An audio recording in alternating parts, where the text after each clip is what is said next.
देशमा एउटा किसानसँग एउटा घोडा थियो रे।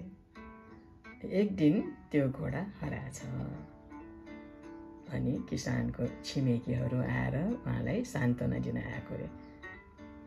हेर, यस्तो राम्रो घोडा तपाईँको हराएछ, हामीलाई धेरै दुःख लाग्यो, तर तपाईँ चिन्ता नगर्नुहोला भनेर गयो रे है।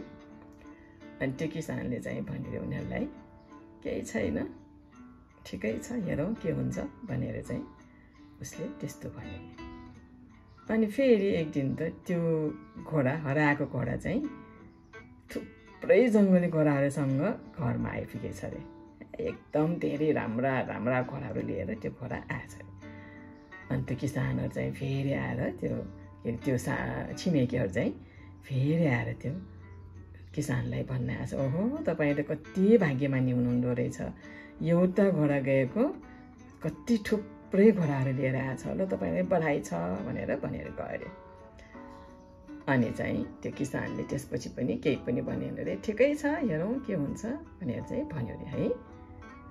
अनि चाहिँ तिनीहरू त्यत्तिकै छोरा चाहिँ किसानको छोराले त्यो जङ्गली घोडाहरूलाई तालिम दिँदै बसिरहेको थियो अरे। तर एकचोटि चाहिँ त्यो घोडाबाट खसेर त्यो किसानको छोराको खुट्टा भाँच्यो अरे। अनि फेरि छिमेकीहरू आएर भन्न आयो अरे, ओहो कस्तो भएछ तपाईँको छोरालाई त घोडाले खसाएर खुट्टै भाँचेछ, अब कति दिनसम्म केही पनि काम गर्न नसक्ने होला भनेर चाहिँ भन्यो अरे। अनि त्यो किसानले त्यो बेला पनि ठिकै छ, हेरौँ के हुन्छ भनेर भन्यो अरे है।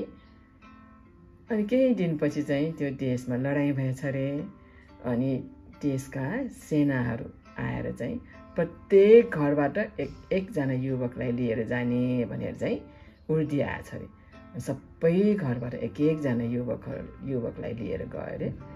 तर त्यो किसानको छोरा चाहिँ खुट्टा भाँचिएको कारणले गर्दाखेरि युद्धमा जानु परेन अरे। ल, तपाईँहरूले यो कथा सुन्नुभयो छोटो, यो कथाको चाहिँ बाट के सिकाइ भयो त मलाई कमेन्टमा लेख्नु होला है। हस् ल, थ्याङ्क यू, धन्यवाद। बी ह्याप्पी, खुसी रहनुहोस्, हाँस्नुहोस्।